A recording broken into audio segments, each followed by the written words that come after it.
오늘은 다니엘 7장 말씀입니다. 날마다 주시는 말씀의 은혜가 우리 안에 넘치기를 원합니다. 어제 우리는 다니엘 6장 말씀을 보았죠. 다니엘이 사자굴에서 구원함을 얻는 그런 이야기였죠. 거기에서 우리는 다니엘이 사자굴에서 구원받았구나, 여기에 마음을 빼앗기면 안 되죠. 하나님 믿으면 나도 그런 고난 가운데서 구원함을 얻겠구나 라는 것이 주제가 아니죠. 거기에서의 주제는 세상 왕 다리오가 그 일을 통하여 하나님의 하나님 되심을 고백하고 또한 열방에 하나님의 그 구원을 전하는 자가 되었다는 것. 그게 바로 그 이야기의 주제인 것이죠. 이 일을 다니엘이 감당하는 거죠. 뜻을 정한 자, 하나님 앞에 목숨 걸고 복음 전하는 자로, 하나님을 섬기는 자로 세워진 그 한 사람 다니엘을 통하여 이 일을 이루신 것이죠. 이 일을 우리가 감당해야 되는 것이죠. 믿음은 사자굴에서 하나님께서 구원해 주실 거야, 이건 믿는 게 믿음이 아니죠. 내가 사자굴에서 죽든지 살든지 이 일을 통하여 하나님의 뜻이 이 땅에 온전히 이루어 주실 것을 믿는 것이 믿음이죠. 많은 사람들이 선교사는 대단한 능력이 있고 뭔가를 잘해야 되는 줄 알죠. 그렇지 않죠. 사자를 때려잡을 힘을 가지고 사자굴에 들어가는 것은 자기 힘으로 일하는 자기 일이죠. 그것을 하나님의 일을 할 수 없는 것이죠. 선교는 내 힘, 내 능력으로 하는 것이 아니라 하나님께서 행하시는 하나님의 일이라는 것, 이것 잊으면 안 되는 것입니다. 우리가 바라고 구하는 것이 사자굴에서 구원함을 얻는 것, 이 땅에 먹을 것 입을 것 구하고 이 땅에서 평안하고 행복하고 자녀가 잘 되고 부자가 되고 건강한 것, 그런 세상의 것 구하는 그런 무지한 우리가 아닌지는 돌아봐야 될 것입니다. 우리가 구할 것은 하나님의 나라와 의입니다. 이 땅에서 죽으나 사나, 사자에 죽으나 고난을 당하나 그것을 통하여 하나님의 뜻이 이루어지는 것, 그것 구하는 자가 바로 하나님의 백성, 우리가 감당해야 될 일인 것입니다. 1절, 바벨론 벨사살 왕 원년에 다니엘이 그의 침상에서 꿈을 꾸며 머릿속으로 환상을 받고 그 꿈을 기록하며 그 일의 대략을 진술하니라. 다니엘이 진술하여 이르되, 내가 밤에 환상을 보았는데 하늘에 네 바람이 큰 바다에 몰려 불더니 큰 짐승 넷이 바다에서 나왔는데 그 모양이 각각 다르더라.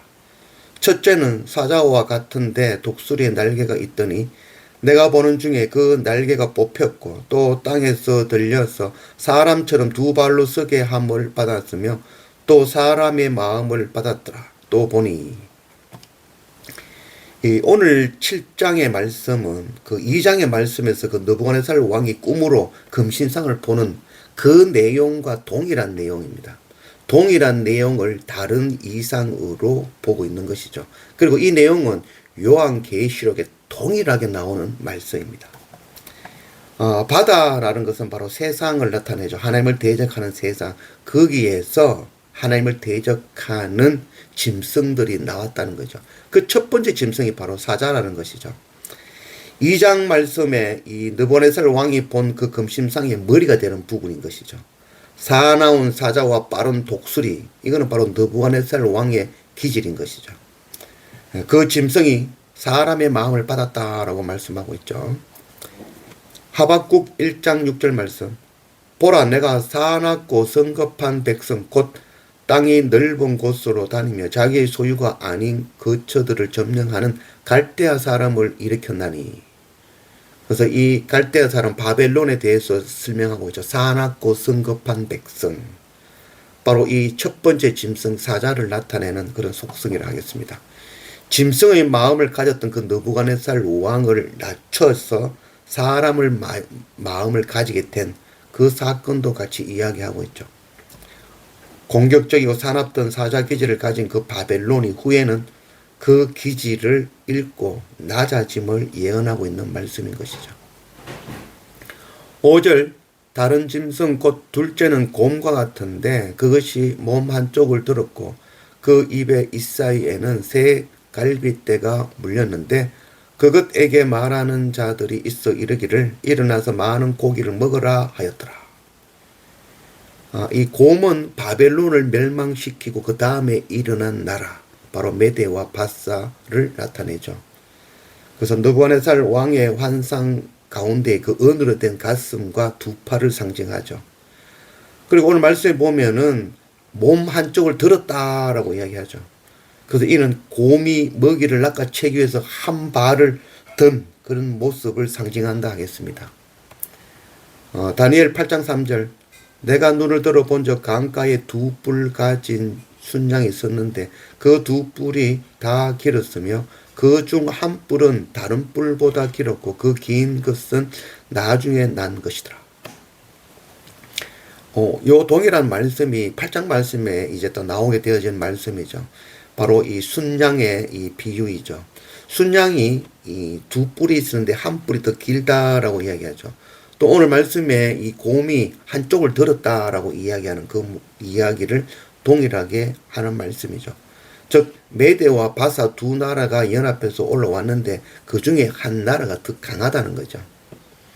그래서 뿔 중에 한 뿔이 더 크다라는 것을 나타내는 것이죠. 그래서 긴 뿔은 바로 메대보다는 바사가 더 강하다는 것을 이야기하죠.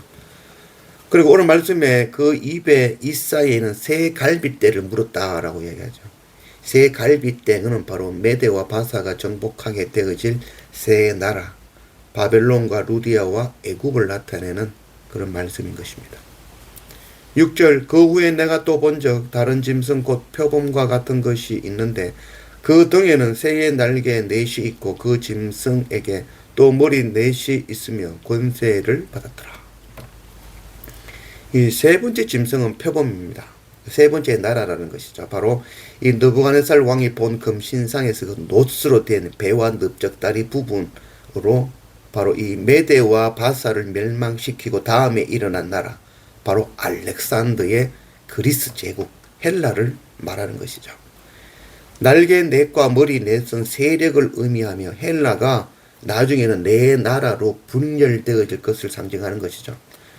그래서 알렉산더 대왕이 이 사망한 후에는 그 부하 장군들이 이 네 나라로 분열될 것을 상징한 그런 말씀인 것입니다.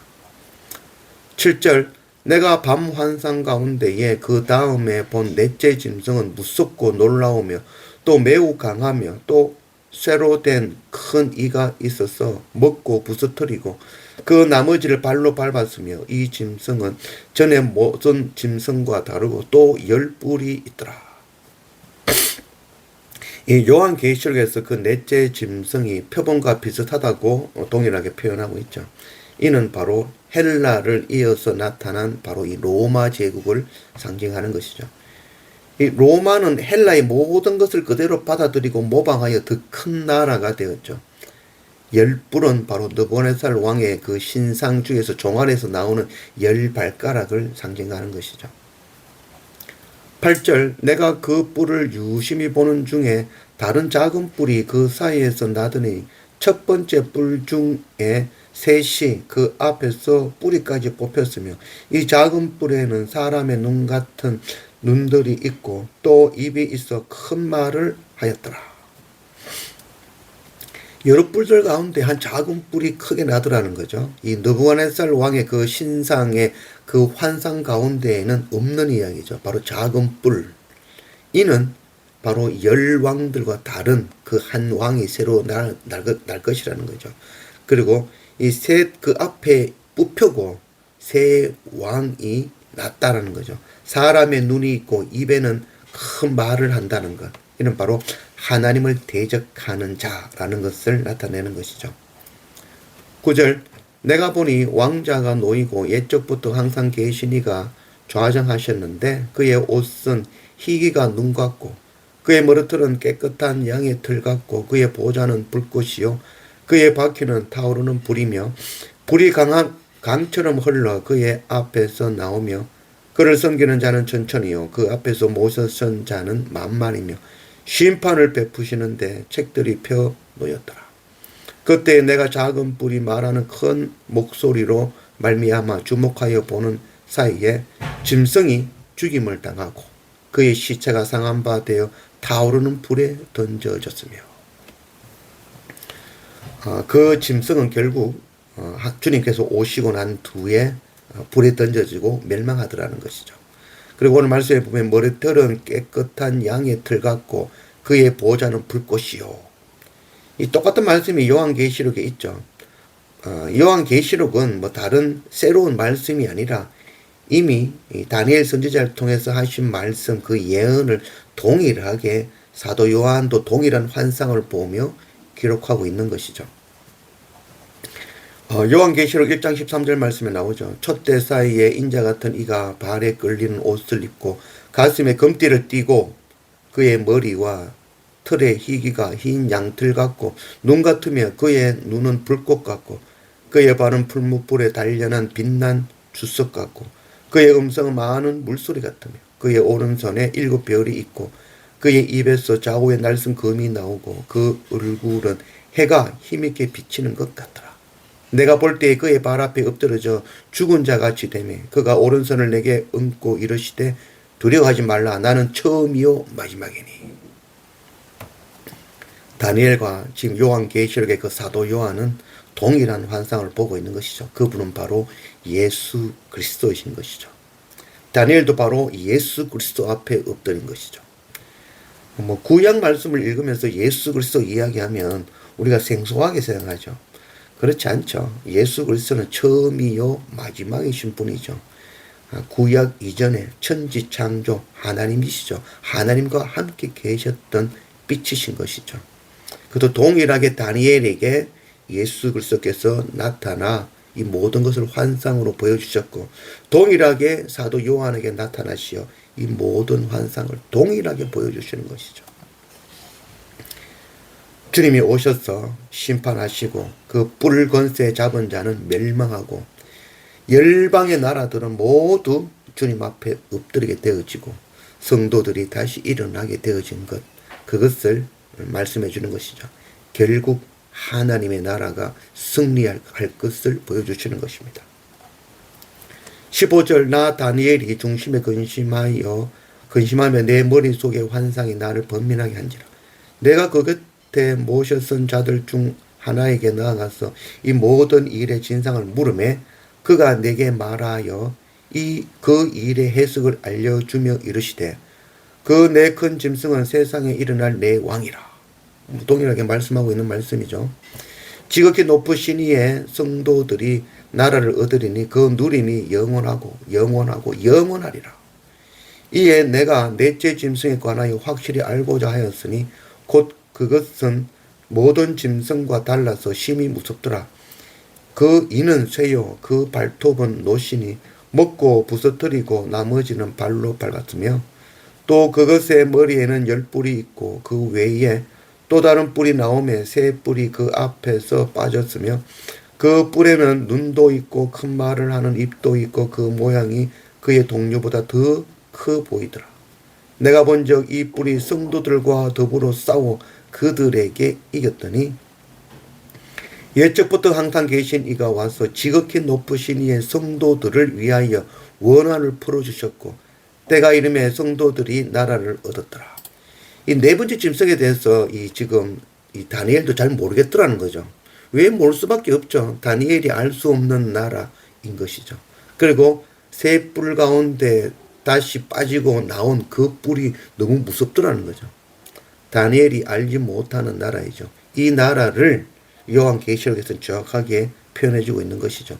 23절 모신 자가 이처럼 이르되 넷째 짐승은 곧 땅의 넷째 나라인데 이는 다른 나라들과는 달라서 온 천하를 삼키고 밟아 부서뜨릴 것이며 그 10뿔은 그 나라에서 일어날 10왕이요 그 후에 또 하나가 일어나리니 그는 먼저 있던 자들과 다르고 또 새 왕을 복종시키며 그가 장차 지극히 높으신 이를 말로 대적하며 또 지극히 높으신 이의 성도를 괴롭게 할 것이며 그가 또 때와 법을 고치고자 할 것이며 성도들은 그의 손에 붙임 바 되어 한 때와 두 때와 반 때를 지내리라.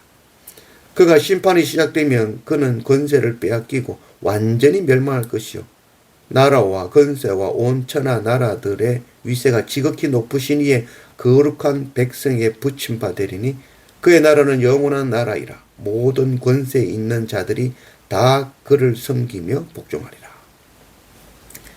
넷째 짐승은 바로 표범, 헬라를 이은 로마를 상징하죠.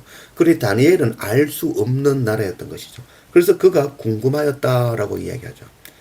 그리고 이 다니엘은 그 모든 나라를 이 환상을 통해서 다 보여주고 있는 것이죠. 우리가 요한계시를 읽으면 또다시 읽게 되어지겠지만 그 환상 가운데 나오는 모든 짐승들이 바로 새롭게 세상 가운데서 하나님을 대적하여 일어날 바로 세상의 왕들을 상징한다는 것, 오늘 이 다니엘 말씀에서 명확하게 보여주고 있는 것이죠. 요한계시록 13장 1절, 내가 보니 바다에서 한 짐승이 나오는데 뿔이 열이요 머리가 일곱이라. 그 뿔에는 열 왕관이 있고 그 머리에는 신성 모독하는 이름들이 있더라. 내가 본 짐승의 표범과 비슷하고 그 발은 곰의 발 같고 그 입은 사자의 입 같은데 용이 자기의 능력과 보좌와 큰 권세를 그에게 주었더라. 용이 권세를 준 그는 바로 이 신성 모독하는 이름이 있는 자. 이게 요한계시록에 나오는 말씀이죠. 그가 바로 이 도미티아누스 황제죠. 로마의 황제 가운데 가장 악한 왕, 성도들에게 가장 핍박한 왕인 것이죠. 바로 이 도미티아누스 황제가 바로 사도 요한을 밤모섬에 유배 보낸 바로 그 로마의 황제인 것이죠. 요한계시록에서 사도 요한은 이 환난과 핍박으로 믿음이 흔들리고 낙담하고 있으며 거짓 선지자들이 일어나서 영지주의를 전하고 상황에서 도미티아누스 황제의 그 고난 가운데 핍박받는 그 성도들에게 걱정하지 마라. 이 고난은 지나간다. 반드시 주님이 다시 오시고 복음의 말씀으로 핍박받는 그 성도들을 이렇게 씌워주실 것이다. 라는 그 소망, 위로를 주시기 위해서 이 요한계시록을 기록한 것이죠. 다니엘서도 동일하죠. 세상에 이 열국이 하나님의 나라를 대적하며 일어날 것이고 열왕들이 하나님의 백성들을 핍박하고 죽이지만 결국 하나님의 나라는 온전히 세워질 것이고 하나님을 대적하는 나라와 열왕들이 모두 멸망할 것을 말씀하고 있는 것이죠. 이 다니엘은 그 세상 가운데 보냄을 받아 하나님의 하나님 되심을 전하는 자로 부르심을 받은 것이죠.